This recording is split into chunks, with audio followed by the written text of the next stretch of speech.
Dead Men Tell No Tales is a cooperative 2 to 5 player game by Minion Games. Players take on the roles of pirates looting the haunted Skillet's Revenge. Players begin by choosing their win condition. The rulebook has a list of difficulties players can choose to attempt, depending on the number of players, ranging from looting 4 treasures to looting 6 treasures and defeating all the ship's crew. When the game starts, the ship's starting tile is set on the edge of the play area, with the remaining ship tiles set in a draw pile. Each player takes a starting pirate, fatigue dial, and a random item card. The remaining item cards are set aside face up. On a player's turn, they draw the top tile of the ship deck, except on the very first round where they will draw the top 2 tiles. Most tiles have a die showing a certain face. Add a die of the indicated color on the card with the number shown face up. After playing a tile, they will take an item from the bag. There will be a skeleton crew, a guard, or a trap door. They will add that to the tile as well. After setting up the tile, the active tile has 5 actions. They can spend walking, running, fighting fires, eliminating deckhands, picking up tokens, resting, preparing for battle, swapping item cards, and potentially fighting the crew. Each player has 5 tokens to mark their actions, except Lydia Lamore, who will get 6. As players take actions, they flip the coin over as a means to track how many actions have been used. Players can choose not to spend all their actions, lending the remaining tokens to the next player. Those tokens become the first tokens used by the next player and are returned to the lender at the end of the turn. These tokens cannot be passed to the next player. As players move about the ship, they will grow fatigued, as marked on the fatigue dial. If a player's fatigue ever reaches critical, the pirate dies. In case of a pirate's death, the item is discarded and a new pirate is drawn. The new pirate can then choose any of the face-up items to be added to their hand. When a player has completed their turn, the ship fights back. They will draw an event card that will indicate increasing dice of a certain number and color to be increased by 1 pip. If a dice ever reaches 6, the room explodes. Any pirate in an exploding room dies and must discard their pirate and item and draw a new character and item. An exploding room is marked impassable by flipping the tile over. Some tiles have powder kegs. These kegs explode if the fire in the room ever reaches the number indicated on the card, increasing the room next to the keg by 1. If no room is adjacent to the keg door, go to the next door clockwise on the same tile until one room's die has been increased by 1. Whenever a room or a powder keg explodes, move the chit on the explosion track up 1. If the marker ever reaches the skull and crossbones, the ship sinks. The game ends once the players have... Anywho. So anyway, Dead Men Tell No Tales. We just played through it.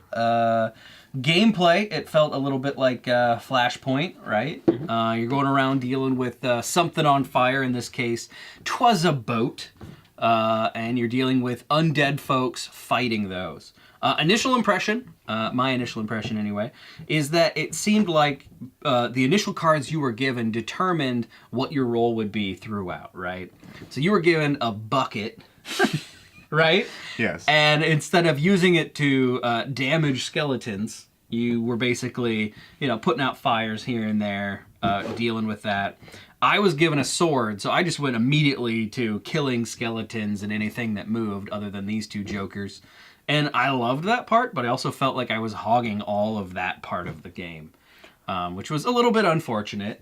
But I can see, even in games like Pandemic, there are specific roles that do specific things. And I think maybe that's where that comes from a little bit. This has a lot of similarity between Pandemic, Fire Rescue, what's the other one? Forbidden Island, right? Modular in that aspect. Yeah. But what did you guys think? Again. I did like the gameplay. It was very much like Flashpoint, but I think I would prefer to actually play Flashpoint. The combat added an extra mechanic to the game. I was not very combative. However, I focused on putting fires out. But it was interesting to see how certain abilities played off of each other as well, because yours was to adapt one of the other player's abilities. So, which was really handy. There was 2 of us that could pretty much walk through with loot without getting extra fatigue. So I mean, they did. They were very cohesive. And I enjoyed it. I mean, my main thing is I feel the gameplay and the theme worked well together. So there's this aspect of you're exploring a pirate ship. That means you boarded it, so in combat you damaged it.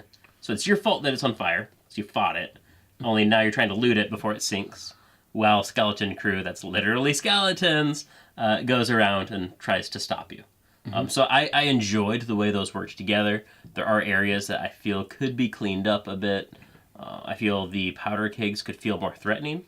I mean, it did force us to go and lower some numbers on occasion, but because you had to reshuffle after explosion cards came into play, you could kind of almost program when you had to do things. There were still elements. We had 2 or 3 turns in a row that impacted the exact same rooms that caused 3 explosions on a single round, which was pretty awesome. But again, like I never felt that immense fear of, guys, the fire's getting out of hand. Right. Which I think I would like. But I feel the way the theme and the gameplay work together, I feel this would be a great way to get your pirate friends who like pirate games, or pirates into gaming. I could have said that way more eloquently. Friends that are pirates. Yes. But don't like games into gaming. Yeah, that's exactly what I was saying. Totes makes sense. I know some Somalians that I don't know. Singapore pirates, right? That was a thing?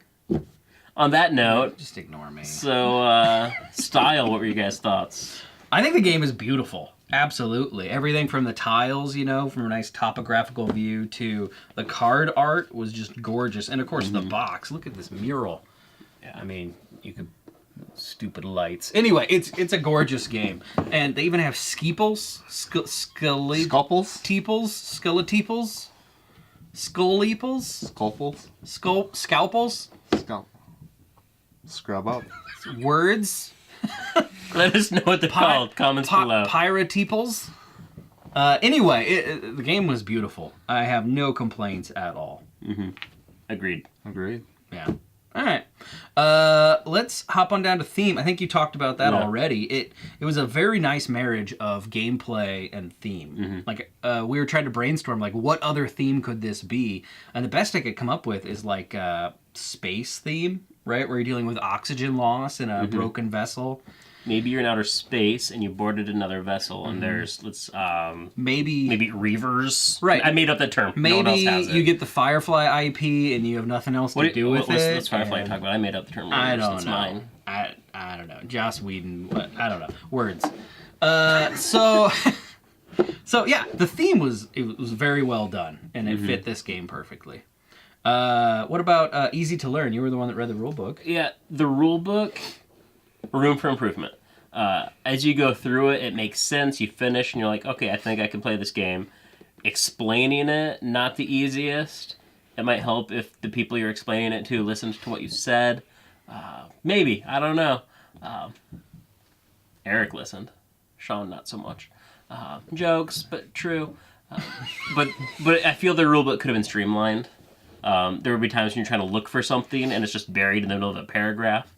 Like a lot of times you have nice little bubbles that highlight important things and stuff along those lines. They do have nice little resources that tell you all your actions as well as your loot actions, how combat works.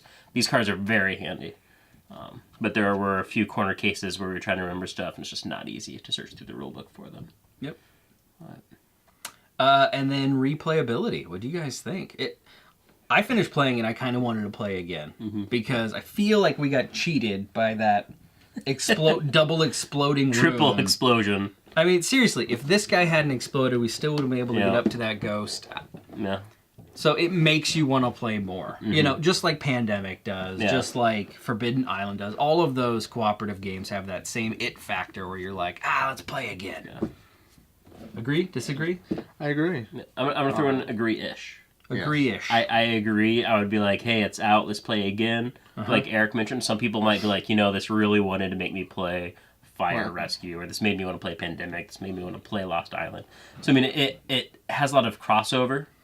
And so I could see people being like, well, hey, let's bust out that game now. Well, each one of those games could easily be a segue to the other. So, whereas, I'd be content playing this 3 times in a row, watching Pirates of the Caribbean, then coming back and playing this some more. Or would you play Firepoint and be like, you know what? or Flashpoint? Flashpoint. And be like, you know what? Let's play this game. Yeah. It's got undead things. Yeah. I mean, I've got a boat. We can just take that, just immerse ourselves in the theme. There we go. I love it. I mean, it's a dinghy, but Hey, we could play this on a dinghy. That's true. Could we start the dinghy on fire? I'd get seasick, though. I wouldn't recommend it. It's not a lot of place to go to. What if we on played that. Snapdragons on a dinghy and then played this after playing Snapdragons? Good. It's an inside joke, folks. Anyway, that has been Dead Men Tell No Tales. Any final thoughts? Don't talk to dead men. They're really quiet. That's true. They tell no tales. So, You know, they could retheme this game and change it to the other kind of tales. And it's about cutting tails off of dead people. vestigial appendages? Is that what we're talking about? Yeah. Well, that's what I was mentioning earlier. They also have no tails. Or do they? Anyway, that has been Dead Men Tell No Tales. Check it out. I'm pretty sure it's available everywhere. I got my copy off of Amazon. But yeah, good times. Yar! Dinghy. See. See what?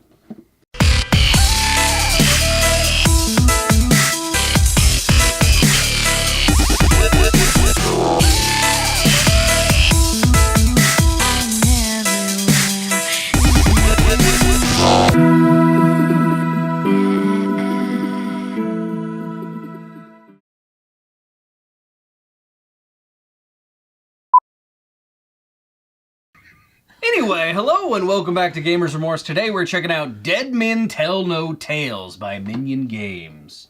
Yar! Yar! Dead Men Tell No Tales. Ahoy! They also have no tails. Walk the plank. It's really more of a guideline. Wait.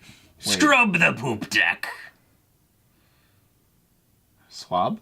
Anyway, scrub behind your ears, tool.